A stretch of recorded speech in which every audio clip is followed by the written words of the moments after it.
Hello guys, അപ്പോൾ സ്റ്റേക്ക് പാർക്കിൽ നിന്നും ഞങ്ങൾ നേരെ പോയത് ഏഴരക്കുണ്ട് വാട്ടർഫോൾസിലേക്കാണ് കേട്ടോ.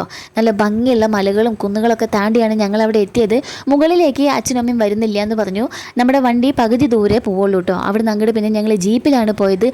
അതൊരു 1.5 യാത്രയായിരുന്നു. കുലുങ്ങി ഞങ്ങൾ അവിടെ എത്തിയപ്പോഴേക്കും കിളി പോയ അവസ്ഥയായി കേട്ടോ. ഏട്ടൻ്റെ കാലിലാണ് എനിക്ക് പിടുത്തം കിട്ടിയത്, അതുകൊണ്ട് തെറിച്ച് പുറത്ത് പോയില്ല എന്നുള്ളൂ കേട്ടോ. ഞങ്ങളുടെ തലമണ്ടകളൊക്കെ തട്ടലും മുട്ടലൊക്കെ സംഭവിച്ചിട്ടാണ് കേട്ടോ ഞങ്ങൾ അവിടെ എത്തിയത്. പക്ഷേ അതൊന്നും ഒരു പ്രശ്നമായിരുന്നില്ല കേട്ടോ. അത്രയും ഭംഗിയായിരുന്നു അവിടെ കാണാനായിട്ട്. ഞങ്ങളുടെ ഒപ്പം ഒരു ഗൈഡ് ഉണ്ടായിരുന്നു കേട്ടോ. അയാൾ അവിടുത്തെ കാര്യങ്ങളൊക്കെ ഞങ്ങൾക്ക് പറഞ്ഞു തന്നു.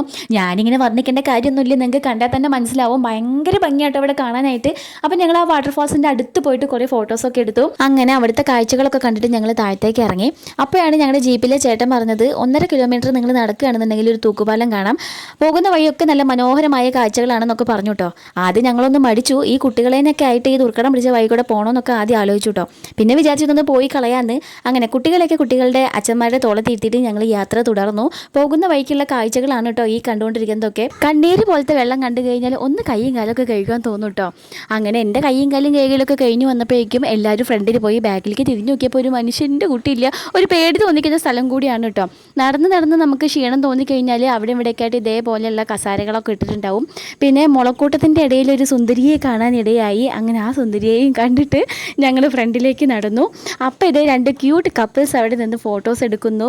ഏട്ടനും ചേച്ചിയാണ് കേട്ടോ. നമ്മുടെ കുട്ടികൾ കുറേ നേരം അതിൽ കളിച്ച് അടമാന്തിച്ചതിന് ശേഷമാണ് കേട്ടോ ഞങ്ങൾ പിന്നെ മുന്നിലേക്ക് നടന്നത്. അപ്പോൾ ഇതേ കുറേ ചെടികൾ ഉണങ്ങി കരിഞ്ഞ് നിൽക്കണു. ഇത്രയും വെള്ളം ഒഴുകി പോയിട്ട് എന്തുകൊണ്ടായിരിക്കും ഈ ചെടികൾ ഇങ്ങനെ ഉണങ്ങി കരിഞ്ഞ് നിൽക്കണമെന്നുള്ളത് ആ പാറക്കെട്ടിൻ്റെ മുകളിലിരുന്ന് കുറേ നേരം ചിന്തിച്ചു കേട്ടോ. ചിന്തിച്ചത് വെറുതെ എന്നല്ലാണ്ട് വേറെ കാര്യമൊന്നും ഉണ്ടായില്ല. അങ്ങനെ വീണ്ടും എണീറ്റ് നടന്നു. ഇനി ഒറ്റയ്ക്ക് നടന്നു കഴിഞ്ഞാൽ ശരിയാവില്ല എന്ന് വിചാരിച്ചാൽ ഞാൻ പിന്നെ വിദ്യേനെ കൂട്ടുപിടിച്ചു കേട്ടോ. എൻ്റെ കാലിലെ മെതിയടി അത്യാവശ്യം ഹീലുള്ളതുകൊണ്ട് ഇനിയിപ്പോൾ വീഴുകയാണെങ്കിലും ഒറ്റയ്ക്ക് വീഴണ്ടല്ലോ. അതുകൊണ്ട് പിന്നീട് അങ്ങോട്ട് വിദ്യയുടെ കൈയും കോർത്ത് പിടിച്ചിട്ടാണ് കേട്ടോ ഞാൻ നടന്നത്.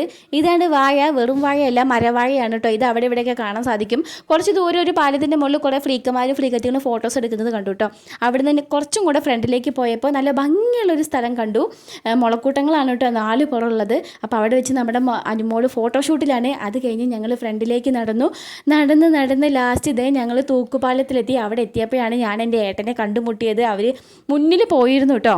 അപ്പോൾ തൂക്കുപാലത്തിൽ എത്തിയിട്ടുണ്ട്. ബാക്കിയൊക്കെ ഇനി അടുത്ത വീഡിയോയിൽ പറഞ്ഞതായിരിക്കും. അപ്പോൾ ഇത്രയേ ഉള്ളൂ. അടുത്ത വീഡിയോയിൽ കാണാം. ടാറ്റാ.